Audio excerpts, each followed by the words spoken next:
Hey, welcome to the Energy Report with me, Rebecca Conran, on the News Story Podcast.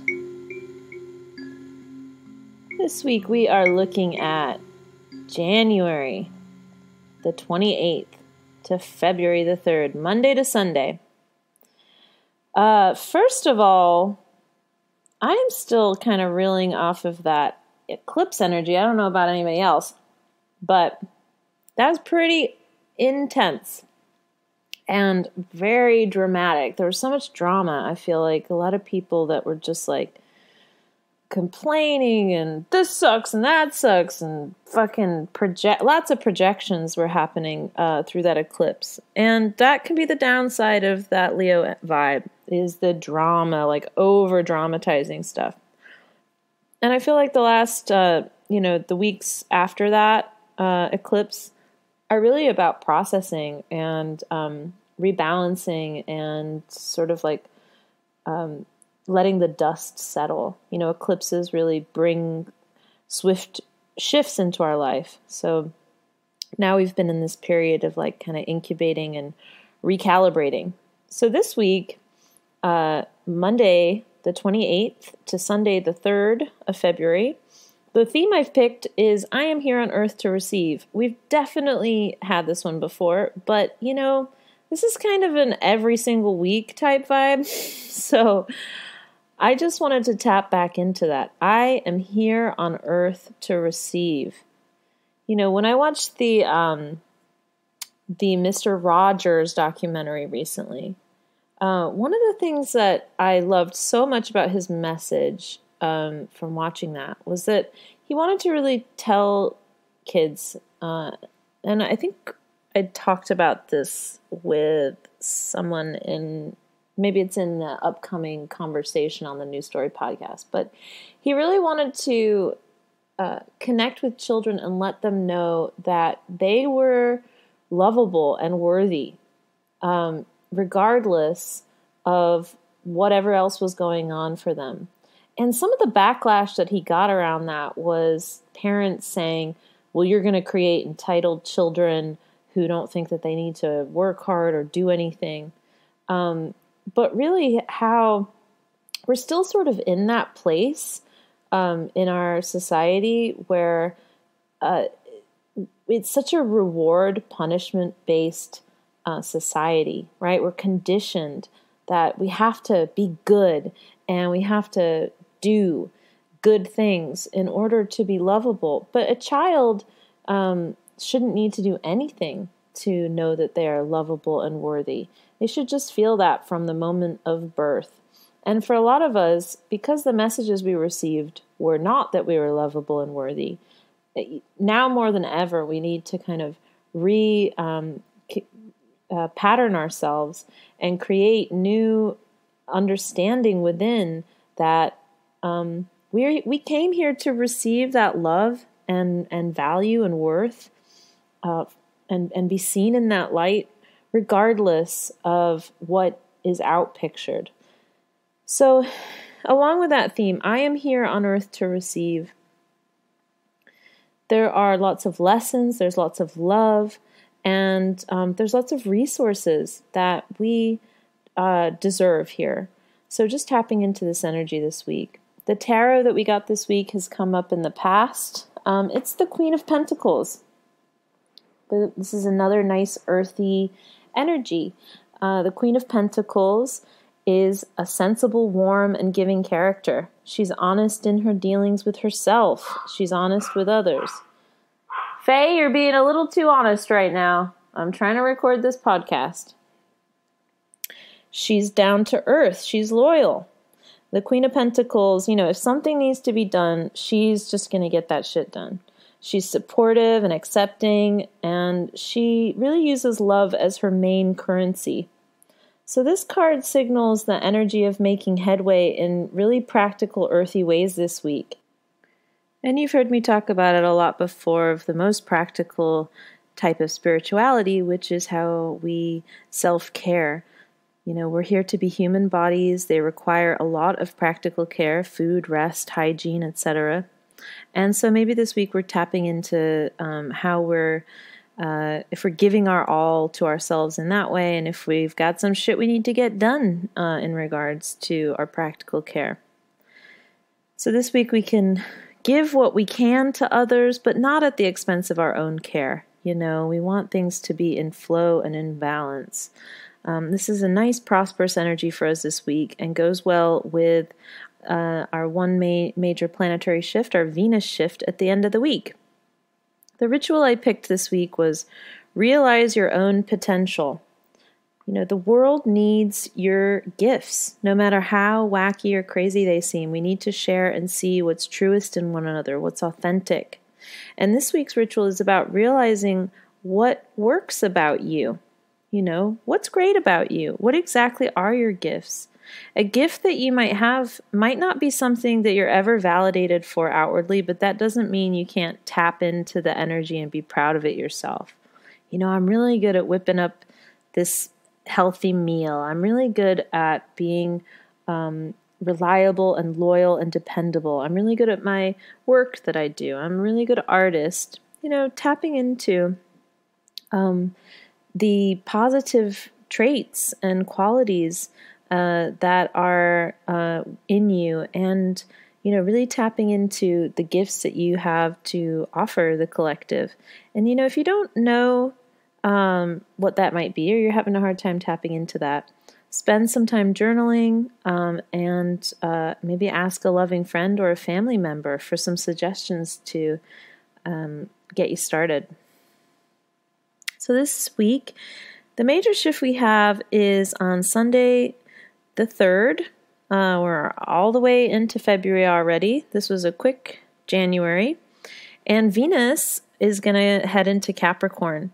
So as we round out Venus in Sagittarius during this week, we're getting to the truth of things. Sagittarius is that energy that is really looking for the higher meaning. And we've been deep in thought, considering our higher callings and the higher meaning of what we are doing and why, especially with that lunar eclipse, which showcased, how do I want to express myself? How do I want to put myself out there? And a lot of times, like during the energy, that if it's super intense, we might not necessarily really be understanding what it is that is coming in. So the last, 2 weeks is really going to be about like processing what all that energy meant, and maybe seeing it a little bit more clearly. So we've been in this place of deep thought and like finding the higher meaning. And in comes our ability to build the spiritual into reality with lovely Capricorn. I love Capricorn, and I find that it is a very stabilizing energy. In terms of romance, this is the placement that wants mature love, committed love, real love, in terms of something tangible and earthly that will feel good, after our adventurous and restless Sag time. In Capricorn, it's a little bit of a sober place for Venus, but that doesn't mean it's not a good place. Capricorn helps us to detach from the overly sentimental and maybe emotional, so some of that drama after the Leo eclipse. And perhaps, that's what we need, is that sobering perspective to make good decisions for ourselves in practical ways in regards to romance, self-worth, harmony, and all of those Venusian traits. Venus in Capricorn wants us to be realistic, to set goals, to create structure and form. And even our relationships need that from time to time. It's nice to be flowy and free, but a healthy relationship is not just about the love that's in it. It's also about the structure and the foundation. You might use this energy to reconnect to the physical aspects of your self-care practice, to take care of your body, your finances, your home. This energy might see us connecting deeply with our career or status in terms of how we can beautify those places in our life and bring more balance, because Venus is all about beauty and aesthetic and art, and Capricorn is that urge to mature and that willingness to move forward and work. And Capricorn also helps us to usher in our maturity. So what goals will you be setting this week in regards to those themes? Is there anywhere where you can create more commitment and really focus on this practical earthy matters? The very next day is going to be the new moon in Aquarius, which we're going to talk about on next week's energy report. But you can really be thinking about that because it's the day after Venus goes into Capricorn, and I think these themes are going to really be impactful that whole weekend.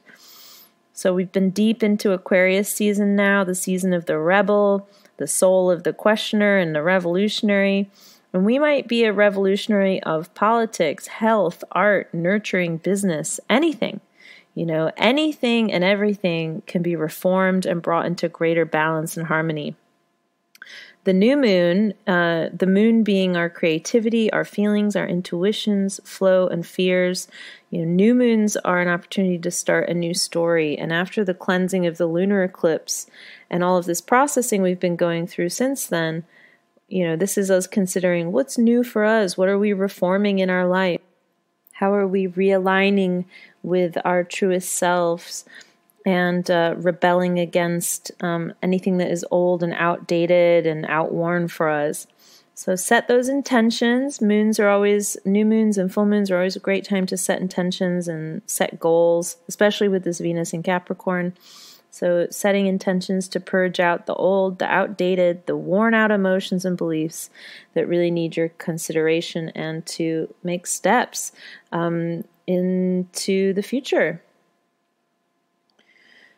So got a couple of events coming up, friends. The next group energy clearing is coming up February the 11th. It's $44.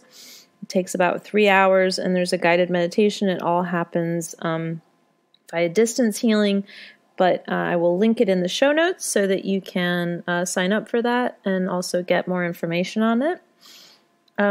If you are a New Yorker or live in the tri-state area, or even if you don't, if you're kind of far away, I'm holding the Winter Weekend Retreat on March the 1st through the 3rd. And it's going to be a weekend of yoga, sound healing, healthy food, and nature, plus a private session with me if you're feeling it in person. Of course, you can always book a session with me online as well. And then we also have the next private 8-week mentorship starting in April. But if you want to set up a payment plan for that, it's good giving yourself a little extra time. So we've got 2 months before that would start, but that gives you plenty of time to make payments too. All of this is going to be in the show notes. So, loves, I'm back from Jamaica, where it was through the eclipse, which felt really good. It looked amazing. It was really expansive time, and I am feeling fully restored. This Sunday on the New Story podcast, I have a conversation with musician extraordinaire Timo Ellis of Yoko Ono band Chiba Mato, the Netherlands, on the New Story podcast. And we're going to talk about sobriety, veganism, and the environment, plus much more. It's kind of a high-octane conversation that we have. So tune in, and I look forward to speaking to you next week. And as always, if you're able to, please consider exchanging energy with me by becoming a patron to support the availability of these newsletters and podcasts. And you can donate any amount via my Patreon, including just a one-time donation. Okay, loves, sending you love.